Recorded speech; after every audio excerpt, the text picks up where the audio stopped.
3 presuntos delincuentes fueron capturados en las últimas horas en el Cantón Durán. A 2 los encontraron con droga y 1 estaba en posesión de un arma de fuego. Se refuerzan los operativos antidelincuenciales en Guayaquil. Más uniformados recorren las calles. El salario básico no aumentará. El gobierno anunció compensaciones. En lo internacional, Colombia anunció que mantendrá cerradas sus fronteras hasta el próximo año.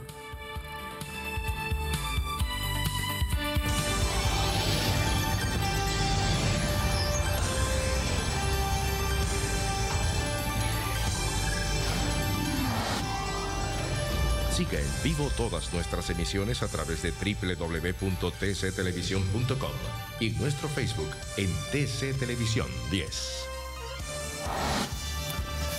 Amigos, ¿cómo están? Muy buenos días. Gracias por su compañía, por acompañarnos también, estar 1h30 de información nacional e internacional, también lo más destacado de las últimas horas en la ciudad y el mundo. Compartimos este espacio de noticias como siempre junto a Gisela, quien está aperturando esta celebración en la capital también. Gisela, el ánimo allá. Claro que sí, una celebración diferente para los quiteños, Andrés, porque hoy será con distancia, con bioseguridad. Muchos de los eventos que ya se han anunciado por parte de la alcaldía serán a través del internet. Hay que mantenernos con mucho cuidado, no queremos que un rebrote pueda causarnos mucho daño, no solo en la economía, sino también en la salud de todos los quiteños. Así que a celebrarle a Quito, pero con seguridad, Andrés. Totalmente, totalmente. Empezamos con la información, amigos, gracias por acompañarnos. Les contamos que personal del grupo de grupos tácticos de la policía están en Guayaquil reforzando la seguridad en la ciudad. También 500 metropolitanos se van a sumar a los patrullajes en las zonas calientes, acechadas por la delincuencia. La cúpula policial hace base en Guayaquil para actuar contra la delincuencia. Y junto al ministro de Gobierno, grupos tácticos son los primeros en arribar a la ciudad para desplegar controles en puntos fijos. Alrededor de 150 agentes del Grupo de Intervención y Rescate, del Grupo de Operaciones Especiales y el Grupo Especial Móvil Antinarcóticos ya se encuentran operativos para reforzar la seguridad.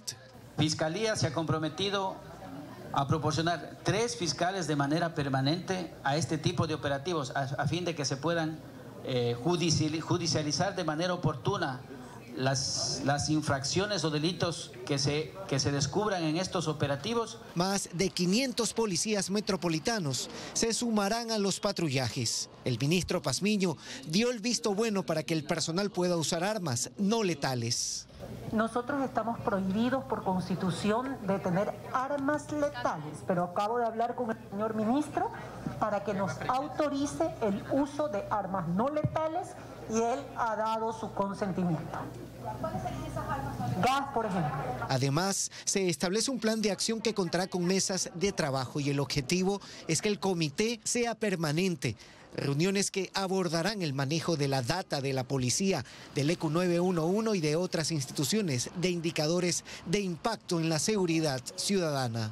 Y en 8 días estaremos evaluando, haciendo la primera evaluación respecto del trabajo de estas mesas. Se reubicarán las cámaras de videovigilancia urbana de acuerdo a la georreferenciación de los delitos. Las Fuerzas Armadas vuelven a las calles. José Luis Calderón, TC Televisión. Lo que no queremos y quienes no queremos que vuelvan a las calles son los delincuentes que tras el esfuerzo que hace la policía, estas reuniones, esta planificación, los gobiernos locales, las autoridades nacionales, la entrega de recursos, el equipamiento, la suma de más personal policial, se diluya en poco tiempo cuando en horas delincuentes en semanas o en meses salen nuevamente a delinquir.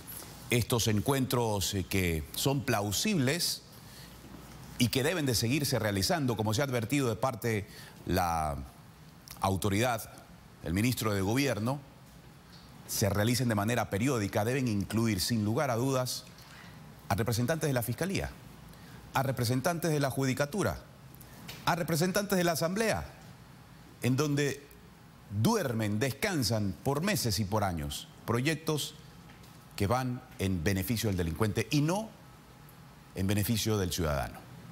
Eso es lo que queremos, que haya agilidad en la Asamblea Nacional, que haya responsabilidad también de todos los organismos de justicia, de todos quienes hacemos esta sociedad.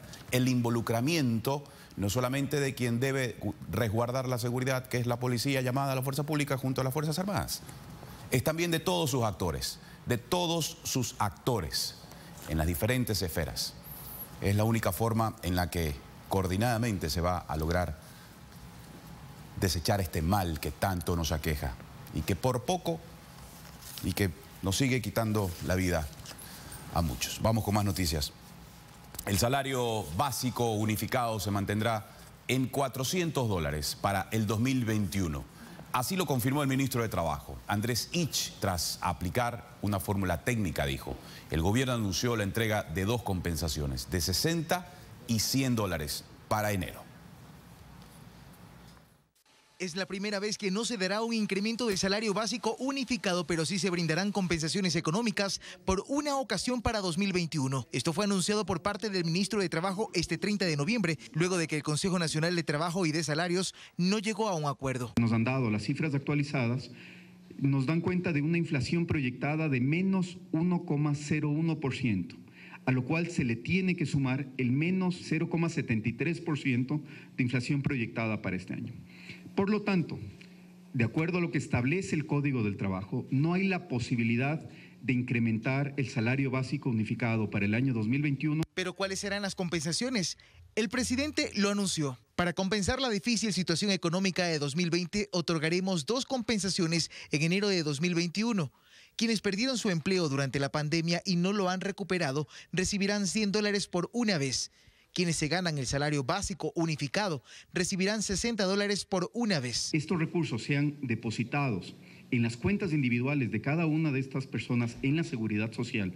Quienes se verán beneficiados de esta compensación económica son aquellos trabajadores que legalmente han estado constituidos en las empresas y que han percibido su salario básico unificado. Son 380.959 trabajadores. El desembolso del presupuesto general del Estado de 2021 será de $40 millones. Por un lado, garantizar todos los derechos que se pueda para los ecuatorianos que trabajan, pero también generar oportunidades. Ante estos anuncios, la postura de los empleadores fue esta. Se cumple con la norma y con los preceptos establecidos en base a la gravísima situación económica que está atravesando el Ecuador. Mientras tanto, los trabajadores aseguran que esto no generará poder adquisitivo. Si hay circulante, hay demanda. Si hay demanda, hay producción. Y si hay producción, hay empleo. Con esta medida se motiva la protección de los empleos existentes, aseguran las autoridades, y se generará más trabajo pleno, porque hay un 48% de ecuatorianos en la informalidad aún. Alcibiades Onofre, TC Televisión. El ministro de Trabajo explicó en qué se basaron para tomar esta decisión respecto al salario básico unificado. Lo hizo en una entrevista en este mismo espacio informativo.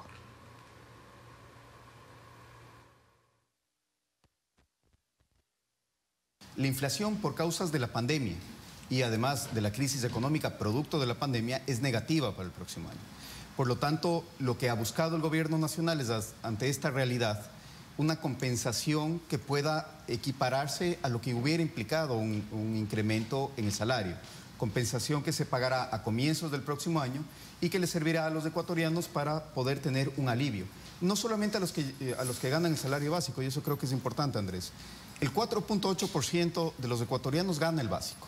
Tenemos un 43% que gana menos del básico. Por lo tanto, el que se les pueda dar una compensación de $100 a las personas que han perdido su trabajo durante la pandemia también va a ser un alivio importante para los Antes de ir a la compensación, ¿por qué no se fijó un aumento por tanto en lugar de dar una compensación que también representa un desembolso del gobierno? Por 2 razones. La primera, jurídica.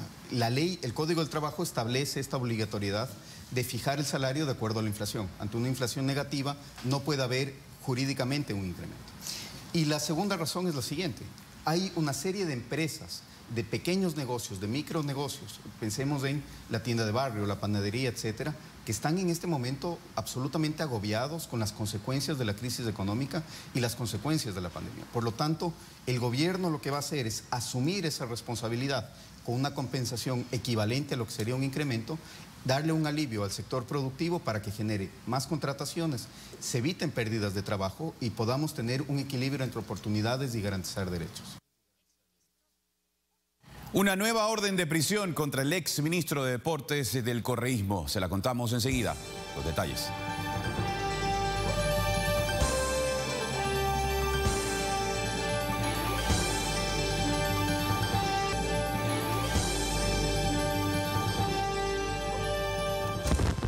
El noticiero es retransmitido en Quito por Radio Positiva 860 AM. Seguimos informando. Y le contamos que la jueza Daniela Camacho dictó prisión preventiva en contra del exministro de Deporte durante el correísmo, Raúl Carrión. Dispuso su localización y captura, luego que el exfuncionario incumpliera la disposición de presentarse periódicamente ante la autoridad judicial. Raúl Carrión pasó a engrosar la lista de exfuncionarios del correísmo prófugos de la justicia. El exministro de Deporte dejó de presentarse ante la autoridad dentro del proceso que se sigue en su contra por delito de peculado. La última vez que cumplió la medida sustitutiva fue en agosto pasado. 3 meses después, por solicitud de la Fiscalía, la jueza Daniela Camacho dictó prisión preventiva en contra de Carrión. El paradero del exsecretario de Estado es desconocido. Su abogado durante la audiencia dijo que no ha tenido contacto con él en las últimas semanas. Señaló que no se ha presentado porque se habría contagiado de COVID-19, pero no exhibió ningún documento que certifique la enfermedad. En abril del año pasado, Carrión fue sentenciado en primera instancia a 5 años de prisión. Presentó el recurso de apelación, pero fue rechazado. No fue encarcelado puesto que todavía le quedaba la casación. Este caso se remonta a inicios del gobierno anterior. Está relacionado al incumplimiento de procedimientos establecidos en la Ley de Contratación Pública. Según la Fiscalía, Carrión y otros exfuncionarios subdividieron 11 contratos en la construcción del complejo deportivo Río Verde en Esmeraldas. De esta forma, Carrión se convierte en el último exfuncionario del correísmo que pasa a tener la condición de prófugo, al igual que Vinicio Alvarado, Ramiro González, Walter Solís, María de los Ángeles Duarte o el mismo Rafael Correa. Alberto Luna, TC Televisión. Va a ser el testimonio de un policía que pasó 7 horas el día. Repasamos temas electorales ahora. La impresión de las papeletas presidenciales sigue en espera porque todavía no está definida la lista oficial de binomios para las próximas elecciones de febrero. Resta poco más de 2 meses para este día de votaciones. Se espera que hasta el 15 de diciembre, en 14 días más, se concreten las candidaturas en firme. El retraso en la fecha para el inicio de la impresión de papeletas para las elecciones de 2021 se debe principalmente a que aún no está en firme el listado oficial de candidatos de ninguna de las dignidades a elegir. En el caso de UNES y el binomio Andrés Arauz-Carlos Rabascal, este fin de semana el Tribunal Contencioso remitió una resolución para que el CNE se pronuncie de forma correcta respecto de esta candidatura. Y sobre Álvaro Noboa hay un recurso interpuesto ante el mismo tribunal para que se permita su inscripción. El Tribunal Contencioso Electoral regresa al Consejo Electoral. Tenemos que acatar.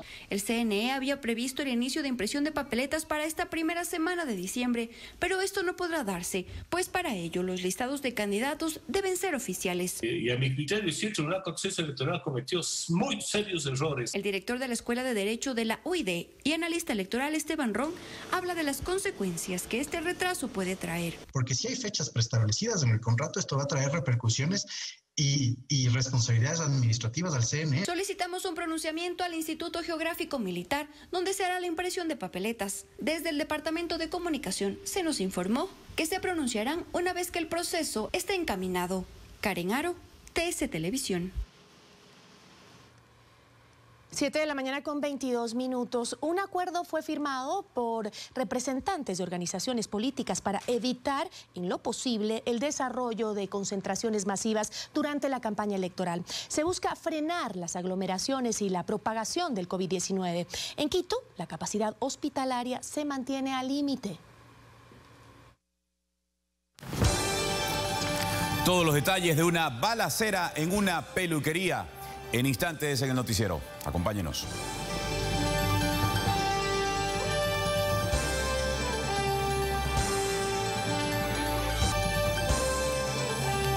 Compartimos más noticias. Instituciones públicas han intensificado los controles en la contratación durante la pandemia para detectar posibles casos de corrupción.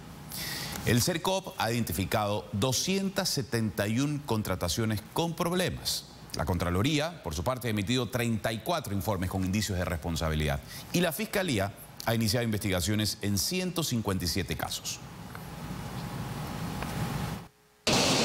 La emergencia sanitaria dejó al descubierto cómo la corrupción vulnera con facilidad el sistema de compras públicas. Según el CERCOP, entidad encargada de regular la contratación pública, en lo que va de 2020, se han identificado al menos 271 procesos con irregularidades. Hay casos de GATS, por ejemplo, que hacen preparación y rehabilitación de canchas de fútbol, de temas de emergencia o ciertas construcciones que no tienen que ver con la salud o con la emergencia sanitaria. De los 271 procesos, las instituciones que presentan más casos son 97 municipios, 31 hospitales, 22 juntas parroquiales y 21 empresas públicas locales. Hemos encontrado que en ciertos casos proveedores, cuando existía información asimétrica y compraban de manera individual, pues vendían a un precio a una entidad y a otro precio a otra entidad cuando era el mismo bien o servicio. Entonces todos estos hallazgos se manda a Contraloría para que ellos profundicen en el análisis toda vez que está ya contratado. Muchos de estos procesos tienen que ver con la compra de fármacos e insumos médicos,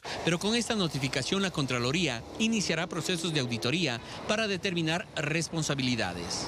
Como otras 287 acciones de control que desarrolla al momento, 181 están en plena ejecución, 72 con informes aprobados y 34 tienen ya auditorías con indicios de responsabilidad penal. De su parte, la Fiscalía General del Estado conformó la Fuerza de Tarea Multidisciplinaria con 8 fiscales. Hasta el momento se iniciaron procesos de 157 casos de corrupción en el contexto de la pandemia en 18 provincias. Resultado de las investigaciones, se reporta 154 allanamientos, 654 personas procesadas y de ellas 55 están con prisión preventiva. Sin embargo, para la Comisión Nacional Anticorrupción, las acciones de las autoridades llegaron tarde. En junio, septiembre y noviembre del 2019, antes de los problemas debidos a la pandemia, denunció quienes vendían con sobreprecio los insumos. Según la Comisión Anticorrupción, existirían mafias de proveedores de insumos y medicamentos que están lideradas por extranjeros. Información documentada que ha sido entregada a las autoridades. Gustavo Merino, TC Televisión. En otro tema, 2 días de tortura vivió en su secuestro el hermano del ex vicepresidente Jorge Glass. El caso ocurrió en Lomas de Urdesa, en Guayaquil. Se ordenó la prisión preventiva de 7 personas, incluida una mujer que también participó del delito.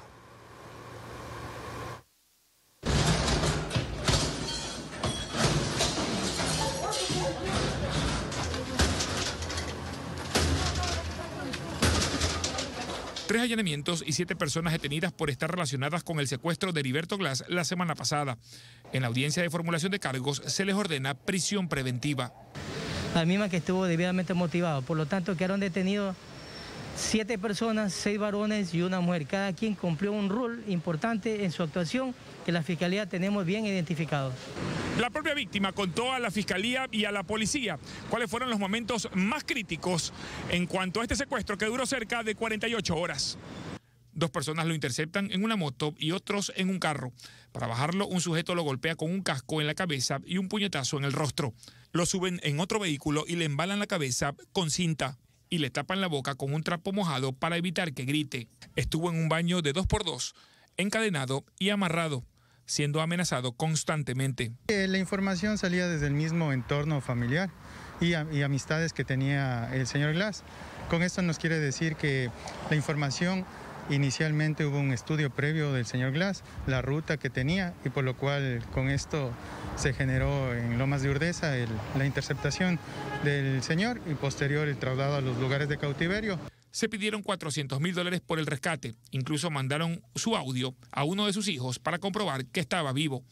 Pero fueron los propios secuestradores los que le dijeron a la víctima que él mismo sea quien les entregue $20.000, liberándolo y procediendo luego a dar con los negociadores de este último valor. La situación de la familia, la desesperación es un poco complicada en manejarlo, y el proceso de negociación que fue diferente a lo que se le esperaba. Los años en la cárcel dependerán de su grado de participación en el hecho. Ubicamos este delito en el secuestro extorsivo, señalado en el artículo 162, sancionado con una pena de 10 a 13 años, y se puede agravar de acuerdo a la relación, ya sea parentesco, amigos íntimos, familiares, o también alguna situación que relacione. Eso influye bastante para el agravante. Un hecho que deja notar qué tan importante puede ser una amistad, para bien o para mal. Mauricio Ceballos, TC Televisión. La violencia intrafamiliar y el machismo dejan la muerte de 4 mujeres en los últimos días. Los femicidios nacen como historias de horror entre las parejas y exparejas. Tenemos los más recientes casos registrados en el país.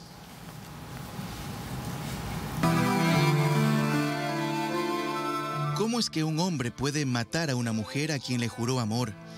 Es lo que se preguntan en Vinces, provincia de Los Ríos, donde el tiempo se detuvo tras el femicidio de Vilma Uvilla y de sus 2 pequeñas hijas de 6 y 9 años, por parte del esposo y padre que debía protegerlas y que al final de esta historia de horror se mató.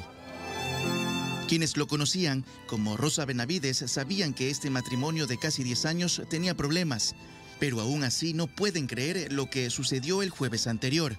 El día viernes no salieron para nada.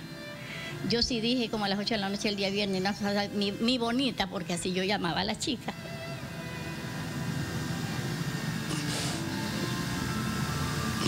Yo decía, así mi bonita no ha salido. Entonces vino, nada, no se vio, nada, no se escuchó, oiga. En el cementerio del Cantón, en donde este domingo despidieron a la madre y a las niñas, el ambiente era desgarrador. Los familiares de Vilma y de Parmanedis no quisieron pronunciarse sobre esta pesadilla. Los vecinos del centro histórico de Quito comparten esa tristeza. Allí, Ángela, de 18 años, fue asesinada por su novio este domingo. No tiene ni papá, ni mamá, ni familia, nada, porque son de la aldea donde viven esos chicos que no tienen padre. Ella se refiere a que Ángela y su novio fueron parte de un programa de protección infantil y se reencontraron en un departamento rentado, pero una revelación lo cambió todo. Él ha querido tener relaciones con la chica, entonces la chica le ha dicho que no es el primer hombre que ella haya tenido relaciones con otro. Y seguramente por los celos, yo no sé qué pasó, le ha asfixiado. Luego el asesino pidió perdón a un sacerdote y se entregó a la policía. Le había indicado que le había asfixiado con una almohada, es lo que nos comentó el párroco, que le había indicado que le había cometido este hecho. Quien no pidió perdón fue el agresor de Odalia Sánchez Olivo, de 32 años. Ella recibió varios machetazos de su esposo, Víctor Sánchez Olivo, este fin de semana, en Ventanas, provincia de Los Ríos. En la agresión, Odalia perdió su mano y por poco forma parte de la lista de víctimas mortales del femicidio. Odalia se recupera en el hospital Guayaquil y su agresor huyó. Emilio Zamora, TC Televisión.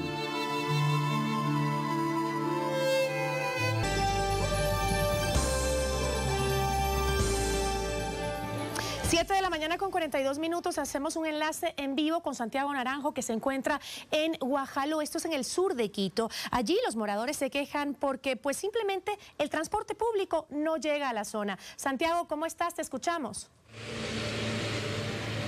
Muy buenos días, Gisela. Así es, en el sur de la ciudad, en esta parte que le llaman la parada del puente de Guajaló. Hace un rato, hace unos 10 minutos, había gran cantidad de gente acá, la aglomeración. Y claro, la gente reclama, si podemos ver al fondo, la gente viene caminando desde el puente mismo de Guajaló, porque antes habían otras paradas en la parte pasando el puente ya más cercano hacia la Maldonado. Según los moradores, no hay suficiente transporte y por eso se forman las aglomeraciones, ¿no? Sobre todo en los que van hacia algunas vías. Vamos a conversar con una de las señoras acá. Señora, muy buenos días, tenga la bondad. ¿Cuáles son la falta de transporte? ¿De qué vías sobre todo? Buenos días. Los días lunes, martes, especialmente en la hora pico. En la hora pico es lo que se necesita más unidades. Ojalá permitieran trabajar con más flota ¿Y cuáles son las vías, las rutas que se necesitan más unidades? Porque, por ejemplo, vamos a ver ese bus de transporte urbano de color azul que va medio vacío, pero hay otros que van repletos. ¿Cuáles son las rutas? La ruta que es de Guajaló, Carapungo, Guajaló, Cumbayá, por el hecho de que está trabajando solamente con el 50% de flota. Entonces, ¿qué piden, me imagino, mayor cantidad de transporte? Y usted también me decía que algunas unidades ilegales se meten acá que no tienen ninguna de las normas de bioseguridad. Afirmativo, hay unidades que no están legales, que no tienen matriculación, no tienen nada, y sin embargo están trabajando. Entonces se solicitaría que manden lo que es la flota, que es legal, porque hay operadoras que son legales en la Simón Bolívar. Muchísimas gracias. Bueno, como podemos ver, aunque estamos con un poquito de contraluz acá, ¿no? La situación es que cada 5 o 10 minutos la gente viene sobre todo caminando desde la parte del puente porque no tienen unidades, se va desalojando. La presencia de los agentes metropolitanos de tránsito también ayuda a vializar esto, ¿no? Se dice que estén más temprano acá porque vienen recién a las 7 de la mañana. También vemos en la esquina que hay unidades de transporte de taxis que llevan a más de 3 y 4 personas. Eso también la gente está preocupada por eso. Hasta ahí nuestro informe, compañeros. Nos vamos con Andrés. Saludamos en Guayaquil a nuestro compañero Andrés Yumblut. Andrés, muy buenos días. Esa es la situación que se presenta aquí en el sur de la ciudad. Si bien es cierto, la gente reclama que haya presencia de más unidades de transporte, pero que sean legales también dicen, ¿no? Porque muchas de ellas no tienen ninguna norma de bioseguridad. Claro, y ese es el riesgo que permanentemente se exponen quienes usan ese servicio de transportación cuando existe, como tú lo describes. Santiago, un muy buen día para ti. Gracias por entregarnos esa importante información y también advertencia a la comunidad. Nos vamos ahora con Carla Santana, noroeste de Guayaquil, la entrada de la 8. ¿Qué sucede ahí, Carla? Muy buen día, cuéntanos. ¿Qué tal, Andrés? ¿Cómo están? Buenos días, amigos televidentes. Así es, para verificar un poco si se está cumpliendo el distanciamiento social o no en esta importante entrada a la 8, como tú les decías, al suroeste de Guayaquil. Lo que estamos viendo, pues, en uno de estos puntos de concentración de personas es en esta parada de transporte público en la avenida La Perimetral. Cada vez hay más afluencia de personas a esta hora de la mañana. Estamos viendo un panorama normal, aunque no vemos esos 2 metros de distancia entre las personas, como están viendo ustedes en pantalla. Sí se está respetando el distanciamiento parcialmente. La aglomeración va dependiendo, las personas se suben a los buses, luego llegan más personas que obviamente se están dirigiendo hacia sus trabajos, ¿no? Lo que sí nos hemos percatado es que es el uso incorrecto de la mascarilla. Estamos viendo algunas personas que solamente se tapan la parte de la boca y dejan la nariz pues al descubierto, y tenemos que hacer un poco de conciencia más esto. Vamos a ver si nos acercamos con algunos de las personas que están por aquí. Amigo, buenos días. ¿Usted hace el uso correcto de la mascarilla? Sí, claro que sí, amiga. ¿Y ha visto personas en este punto, por ejemplo, que lo usan incorrectamente? Claro, es lógico. Hay mucha gente que no respeta la mascarilla porque es algo importante, ¿no? Para la salud y la familia de nuestros hogares. ¿Está esperando aquí el transporte? Sí, para ir al trabajo. Vamos a irnos por acá. También estamos viendo los agentes de tránsito, porque como sabemos, pues este es una hora donde la gente hay mucha afluencia de carros. Lo que sí queríamos comentarles es que en este punto tenemos por acá una alcantarilla que está en mal estado, por lo cual el transporte tiene que hacerse a un costado y las personas no pueden pues hacer normalmente pues subirse al público, ¿no? Para hacer un llamado también a Interagua y que puedan venir a arreglar este inconveniente acá. Hay que seguir haciendo conciencia, hay que seguir haciendo el llamado a la ciudadanía para poder cumplir con el distanciamiento y el uso correcto de la mascarilla también, que estábamos viendo hace mucha falta todavía por acá. Andrés, con eso culminamos este informe. Buen día.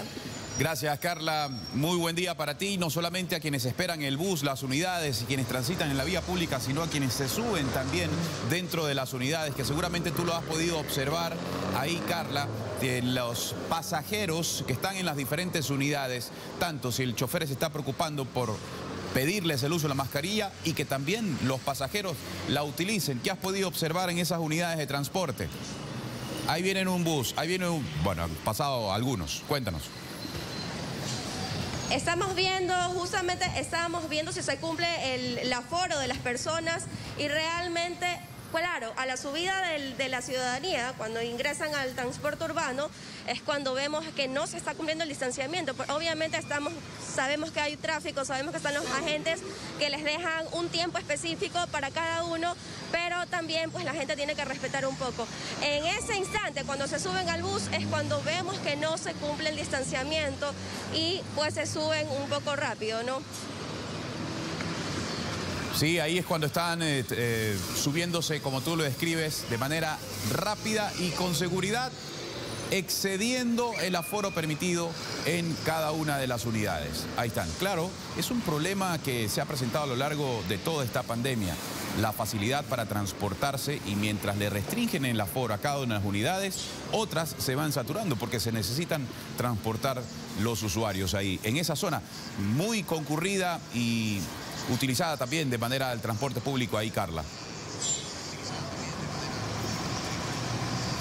Así es, Andrés, es lo que estamos verificando. Sin embargo, hay que decirle a la gente que no pierda la guardia, que esté muy atenta, porque obviamente, si bien estamos un poco controlados con el COVID, continúa en el ambiente, continúa entre nosotros y hay que cuidarnos a nosotros y a nuestras familias. Por más de que tengamos que irnos a nuestros trabajos, que tengamos un poco menos de tiempo, hay que pensar en nuestra salud y que obviamente hay que seguir teniendo el distanciamiento como lo estábamos hablando. Nosotros nos quedamos acá para ver cómo va la afluencia de las personas con respecto a lo que vaya pasando el tiempo, ¿no? Esperemos que los buses vayan cumpliendo con el aforo de personas que tiene que ser, como debe ser. Así es, Carlos, muy buen día para ti. Gracias por ese reporte desde la entrada de la 8 noroeste de Guayaquil. Muchos incumpliendo las normas de aforo y de distanciamiento social y también del uso obligatorio de la mascarilla. Y esperamos que las autoridades de tránsito también, en la medida del control del aforo y circulación de las unidades, eviten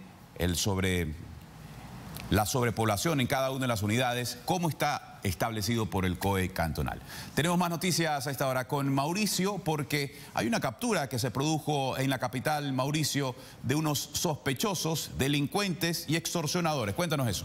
Así es, mi querido Andrés. Una bandita que andaba robando en un taxi. Y existen imágenes captadas por unas cámaras de seguridad. Ahí está todito el accionar de los gaznápiros. Veamos.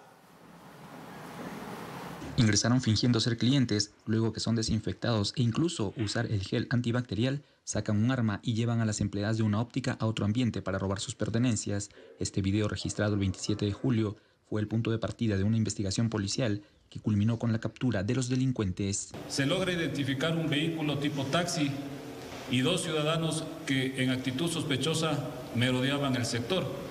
4 teléfonos, al parecer robados, una moto y el taxi en el que se desplazaban tenían en su poder los aprehendidos. Uno de ellos registra 2 capturas previas por receptación de objetos robados y uso de documento falso. Los sujetos de 39 y 18 años fueron detenidos en el sector de la Argelia, luego que este fin de semana interceptaran a una persona cuando ingresaba a su casa para robarle $600 y un teléfono celular. Dedicadas a varios delitos como son robo a domicilios, unidades económicas. En la unidad de flagrancia permanecen los capturados. El carro que usaban para cometer sus delitos fue registrado en distintos sectores de Quito. Se pide a los perjudicados que los denuncien para evitar que regresen a las calles.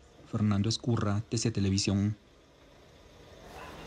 Y en varios operativos, señoras y señores, cayeron varias organizaciones delictivas. Casi 30 presos, Santo Domingo, en Pichincha, en Santo Domingo de los Sáchilas, en Esmeraldas, vinculados a robo, microtráfico y otros delitos.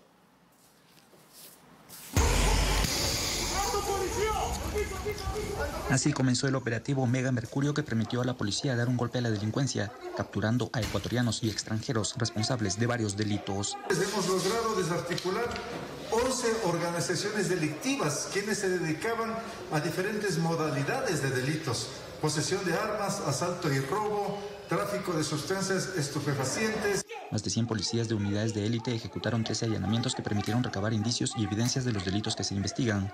Armas probablemente usadas en asaltos y homicidios se encontraron en las casas intervenidas. Estas armas de fuego que presumiblemente se utilizaban para temas de muertes violentas que están siendo analizados también con nuestra unidad de la DINASET. En Quito se capturaron a 20 personas que estarían vinculadas a robos, microtráfico, hurto, estafa y otras acciones delictivas.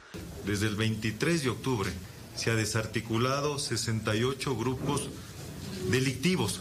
Operativos similares se han planificado para los próximos días para reducir el índice de delitos ante la proximidad de las fiestas de fin de año. Fernando Escurra, TC Televisión. Sería la segunda vez que intentan quebrar a un man de una peluquería. Allí se produjo un ataque a balas. Óigame, del Padre Señor nuestro. Aquí las imágenes.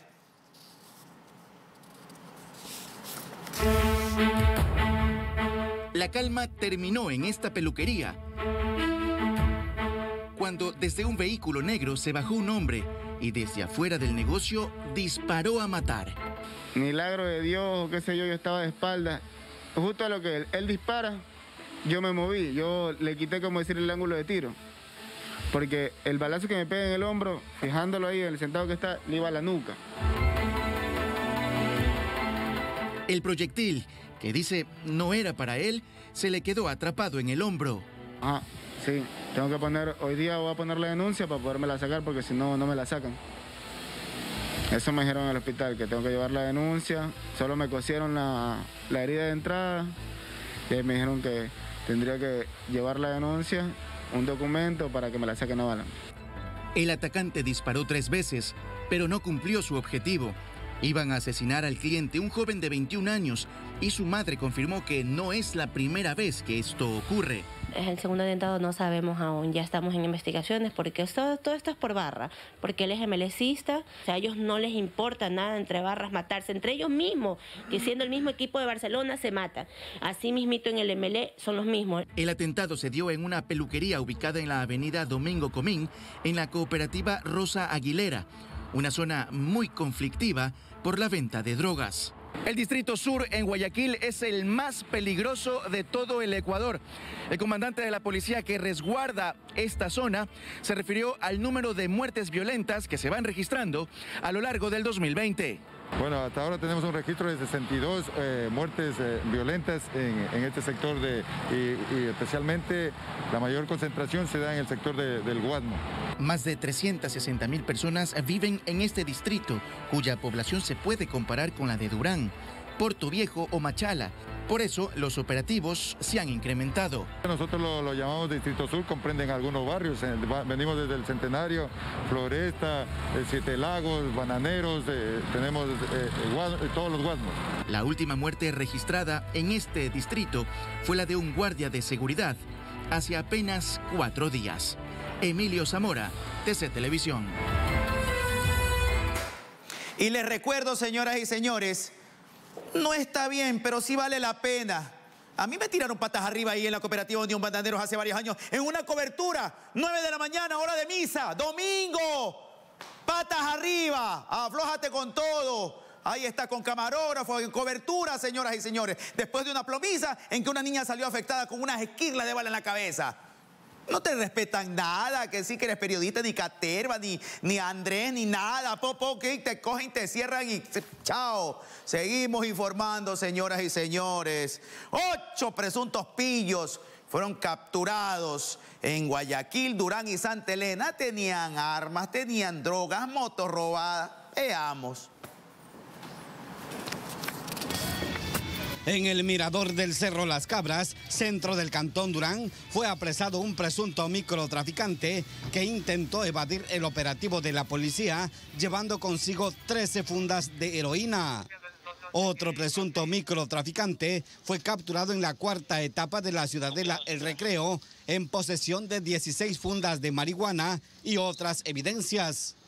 En la ciudadela Oramas González, sector del Divino Niño, fue capturado un sujeto armado a quien la policía lo sorprendió en posesión de un revólver calibre 22 con una munición en su interior. En el sector del Guasmo, sur de Guayaquil, fue aprehendido alias El Colorado, un sujeto con antecedentes penales que circulaba a bordo de una camioneta con la que habrían perpetrado un asalto en el centro de la ciudad. En tanto que en la provincia de Santa Elena fueron capturados 4 sujetos que durante una persecución dispararon en varias ocasiones contra los policías. Los sospechosos capturados se movilizaban en 2 motocicletas que estaban reportadas como robadas, una de las cuales fue sustraída en el cantón La Troncal de la provincia de Cañar. Leonardo Flores, TC Televisión. Bueno, terrible también por acá otro accidente, señoras y señores, muertos, un calcinado, menores también heridos. Ay, Señor bendito, veamos.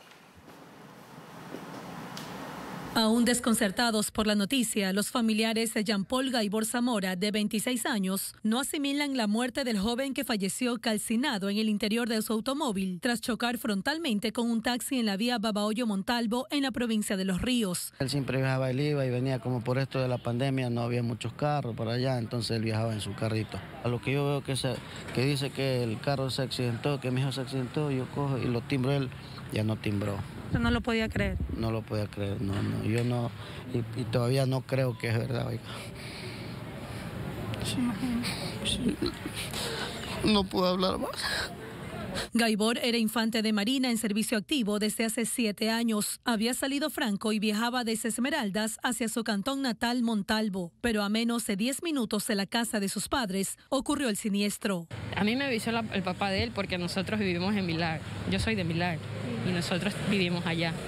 Si no es que él iba donde sus papás para poder, imagino que madrugar y llegar a la casa en la mañana, porque esta semana nos íbamos a ir de pesca. Las pérdidas humanas en este accidente también enlutan a los familiares de los ocupantes del taxi, que venían desde la provincia de Tungurahua, específicamente Ambato, con destino a Santa Elena, donde radican. Yo tuve que venir a verlo, a ver si era verdad o qué era, y dice que ya llevaban a la como es abajo a la morgue, y de ahí sí no podemos ni ir a retirar, a hacer nada porque no tenemos dinero. Narcisa Chañay, de 46 años, y su hijo José Luis Labre Chañay, de 22, fueron las víctimas mortales. Estábamos bien y cuando nos dan la trágica noticia de que tuvieron un accidente y han fallecido, queremos que nos ayuden así para poder retirar los cadáveres y regresarnos a la ciudad de Ambato. Según el parte de la Comisión de Tránsito del Ecuador, el vehículo taxi iba con dirección Montalvo-Babahoyo, cuando a la altura del kilómetro 198 de la vía, aparentemente el automóvil donde viajaba Gaibor invadió el carril contrario, provocando el aparatoso choque que lo hizo salir de la carretera y finalmente incendiarse. Dentro del taxi aparentemente vienen 8 personas, de cual resultaron fallecidas 2 y 6 se encuentran en casas asistenciales. Más adelante, con las investigaciones pertinentes al caso, se podrá determinar las causas y motivos de cómo sucedió este siniestro de tránsito. Hasta el momento se conoce que una de las heridas, de tan solo 12 años de edad, continúa aún asilada aquí en el Hospital IES de Babahoyo, mientras que los otros 5 heridos fueron trasladados hasta la ciudad de Guayaquil por la condición de su salud. Vanessa Filella, TC Televisión. Regresamos a la ciudad de Guayaquil, mi querido Andrés. ¿Qué pasó en Guayaquil, Mauricio? Vámonos al centro, Ayacucho y Noguchi. ¿Quiere ver? Vamos a ver. Los pillos se divierten, hacen de las suyas. Óigame, que da miedo. Mire. Semáforo otra vez. Ahí vehículo está. Que se queda parado por el tráfico o por el semáforo. ¡Cógelo así! ¡Ay, ay, ay! Pega la carrera y se mete por esos recovecos, ñaño lindo, porque si usted conoce esa zona, tiene harto recoveco, harto zaguán, harto hueco. Miren ustedes cómo corretea el ladrón, señores y señoras, Ayacucho y Noguchi, centro de Guayaquil. Atrasito, a un par de cuadras de la caja del seguro, de la bahía. ¡Ay, Dios mío! Mire el otro, ese otro pillastre de pacotilla. Ahí está, gracias a Dios, la policía, a través de las cámaras de seguridad, es informada que ahí están robando. Póngase el del kiosco. ¿Usted no ha visto el del kiosco, Andrés? Lo vi más temprano, ¿ah? Cuando se va con todo contra el kiosco. Oiga, se mete. Se lleva todo lo que encuentra ahí. Primera vez que veo un kiosco parir una rata. Deje ver. Deje ver. Vea. Está pariendo una rata el kiosco, señoras y señores, Ayacucho y Noguchi. ¿Qué le parece, Andrés? Vea. Ahí está. Se va llevando todo. Conocemos ese kiosquito. Sanduchera, licuadora. Sí. No puede ser. No hay derecho. Personas que se ganan la vida trabajando. Y esta rata de alcantarilla, rabo pelado con bubónica mental, se lleva las cosas. Ya está, por suerte, identificado por las cámaras del sistema de ojos de águila que avisa pronto a la policía esperamos y la acción se produce con lo que se espera, ¿no? Que se lo detenga al sujeto y que ojalá, nuevamente, el propietario de ese kiosco ponga la denuncia, porque si no el pillo sale. Creo que en son libertad unas en poco tiempo. señoras, Andrés, Ajá. son unas señoras que allí hacen su comidita, preparan algunas cosas, de eso viven. Es que la zona también tiene harto cucarachero, pues, hartas ratoneras. Entonces allí se meten de a 4, de a 6, de a 8, ahí viven, pagan una mensualidad de no sé cuánto y se arruman, hay uno encima de otro. Entonces tienen harto donde esconderse y harto, Dios mío lindo, harto hueco donde se esconden. Son nichos. Ah, ese es el otro de la semana pasada, el 26. ¿En el mismo sector? Claro, Ayacucho y Noguchi, estamos en la misma zona. Sí. Ahí está otra vez carros detenidos y los atracadores que aprovechan eso. Lo noto aterrorizado, Andrés. Usted está, pero, Dios mío lindo, espantado. Y cuando el comercio va aumentando, la afluencia de público, de autos en esa zona muy comercial y muy transitada, también el riesgo aumenta. Es por tanto que se hace necesario, urgente esa presencia policial, que está acudiendo, como lo mostramos en las imágenes, pero hay que reforzar evidentemente los operativos para que no se vuelvan a repetir. Y la basura, Andrés, en las esquinas usted ve los colchones, la basura, las fundas con desechos orgánicos, ratas muertas, ratas. Andrés, ratas, las hemos visto, no nos han contado. Ahí hemos pasado encima de las ratas muertas en las esquinas. Sí. Un desaseo de terror en esa zona, donde también los propietarios, los locales no contribuyen al ornato y al aseo. No contribuyen. Sí. Hay recolección de basura, también tiene que pasar más seguido, mejorar los horarios. Con el comercio hay más basura. Recuerde cuando usted era joven y paseaba por el sector, era distinto, era bonito, había hasta un cine ahí en Ayacucho, etcétera, etcétera. Oye, nada. Increíble cómo cambió la zona. No, por favor. Bueno, están otras de las acciones que esperamos si tome la policía, como lo están haciendo la identificación de los delincuentes, de los pillos, y el ornato también de los comerciantes, que también les corresponde su trabajo para evitar que esta proliferación y suciedad aumente ahí.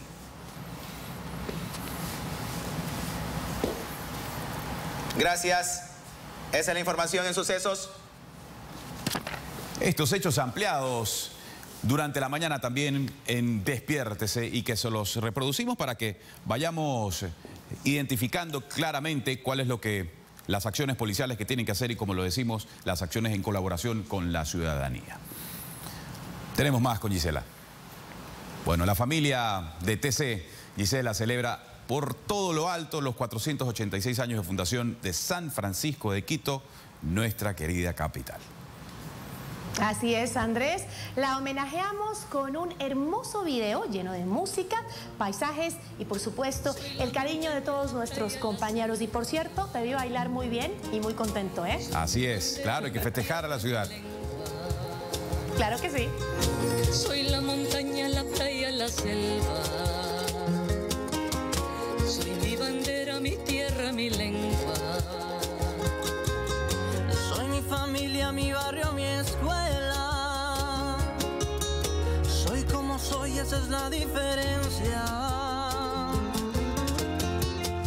Como tú soy de aquí y eso nos une un país. De ocasos y cumbres nos une el amor, la amistad y el cariño, las raíces que llevo conmigo. Como tú soy de aquí y eso nos une un país que acoge, que abraza, lleno de bondad, valor y confianza. Un mismo sueño, una misma esperanza. TC somos todos, TC va conmigo. Nos une lo bueno de la tierra al cielo, un solo suspiro. TC somos todos, TC va conmigo. Llevamos por dentro recuerdos, momentos, todo lo vivido. TC somos todos.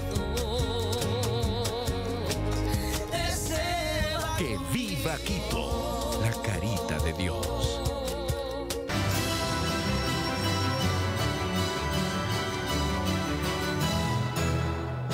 Muy buenos días, amigos televidentes. Iniciamos con nuestro recorrido por la información del mundo. Colombia prolongó hasta el 16 de enero el cierre de sus fronteras terrestres y también fluviales, vigentes desde mediados del mes de marzo. La medida, recordemos, que busca contener la pandemia. El cierre de fronteras tiene como fin... El gobierno colombiano anunció el lunes que extenderá el cierre de sus fronteras en un intento por contener la pandemia. El gobierno nacional tomó la determinación de extender el cierre de fronteras terrestres y fluviales hasta el próximo 16 de enero de 2021.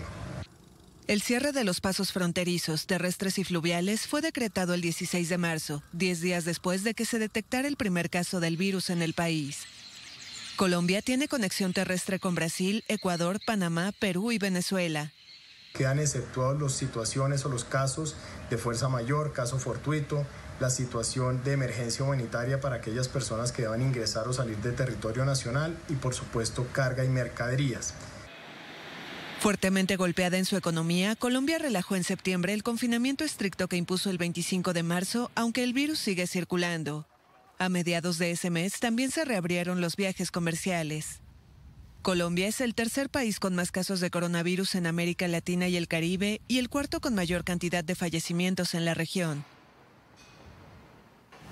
Y seguimos con el tema del coronavirus porque el director general de la Organización Mundial de la Salud lanzó la voz de alarma el lunes ante la rápida propagación del COVID-19 en Brasil y también en México.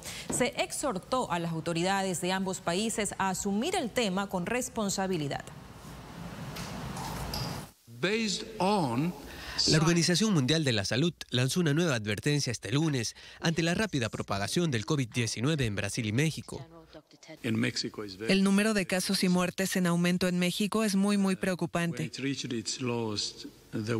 Cuando alcanzaba su nivel más bajo la semana del 12 de octubre, era de alrededor de 2.000. Ahora, para el 23 de noviembre, la semana del 23 de noviembre, el número de muertes se ha duplicado de 2.000 a alrededor de 4.000. Creo que esto demuestra que México está en mal estado. Solo en Ciudad de México los contagios aumentaron en un 30% la semana del 23 al 28 de noviembre, según cifras oficiales. Este no es momento para complacencias, especialmente con la temporada navideña que se acerca en muchas culturas y países. Todos queremos estar junto a las personas que amamos durante los periodos festivos, pero no estar con familiares y amigos no es peor que ponerlos a ellos o a ustedes mismos en riesgo.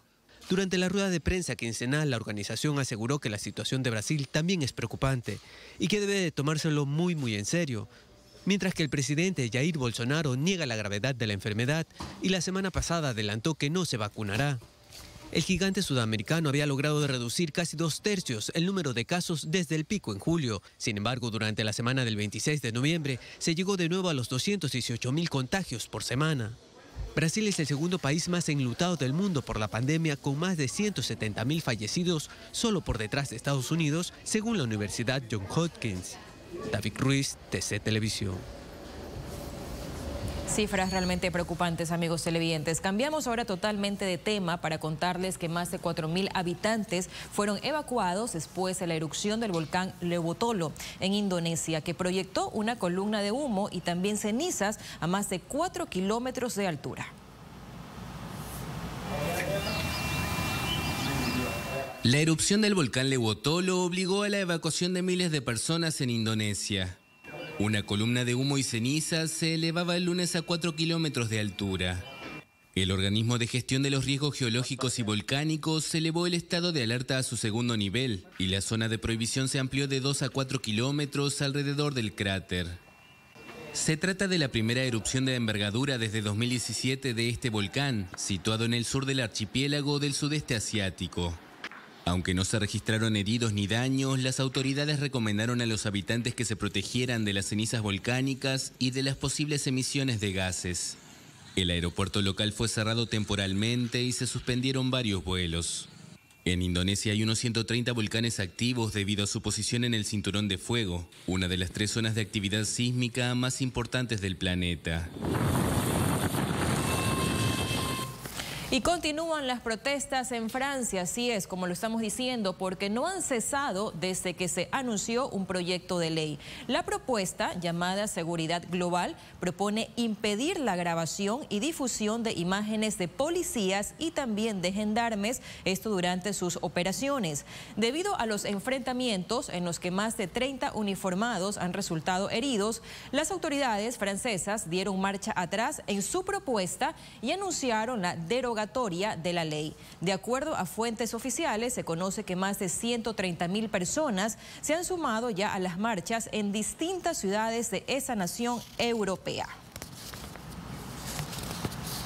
Y más protestas, cientos de personas marcharon por las calles de Ereván y se enfrentaron a la policía durante una protesta para exigir la dimisión del primer ministro de Armenia, Nikol Pashinyan. En las marchas también se perdió el regreso de los prisioneros de guerra armenios que están retenidos en Azerbaiyán. Los enfrentamientos se tornaron violentos y producto de ello, 33 manifestantes resultaron detenidos, así lo informaron fuentes oficiales.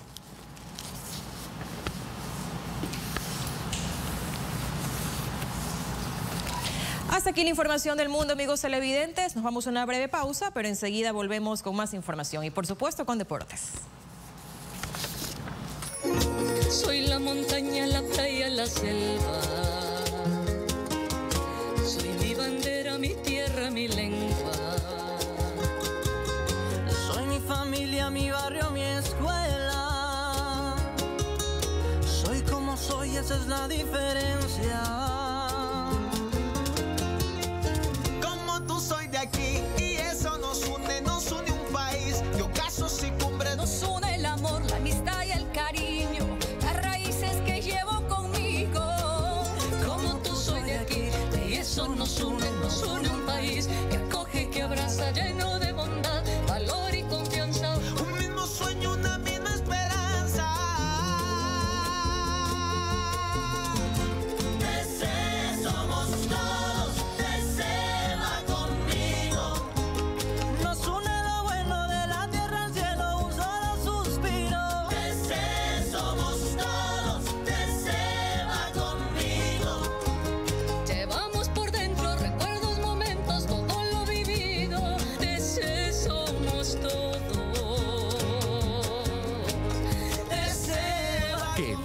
Quito, la carita de Dios. Bien, y lo decíamos más temprano, por la pandemia los tradicionales conciertos, festejos, reuniones y diferentes fiestas organizadas por Quito serán virtuales. Así es, Andrés. Artistas nacionales y extranjeros se preparan para estos espectáculos. Cristian Hidalgo visitó al primer trío del Ecuador y al maestro Gustavo Velázquez. Este es un primer homenaje del noticiero a la Carita de Dios. Es un gusto poder presentar al primer trío del Ecuador en un concierto virtual desde casa como homenaje a las fiestas de Quito. ¡Que viva Quito! Con ustedes, el primer trío del Ecuador. Yo soy el Chuyita quiteño, la vida me pasa encantado, para mí todo es un sueño. La pandemia cambió todo. Un año atrás, cientos de personas acudían a eventos en las plazas de la capital. Artistas nacionales y extranjeros ponían a bailar a grandes y chicos. Ahora en el primer trío del Ecuador se preparan para su presentación virtual en las fiestas de Quito. Nos reciben durante un ensayo. Se alistan y tocan parte de su repertorio.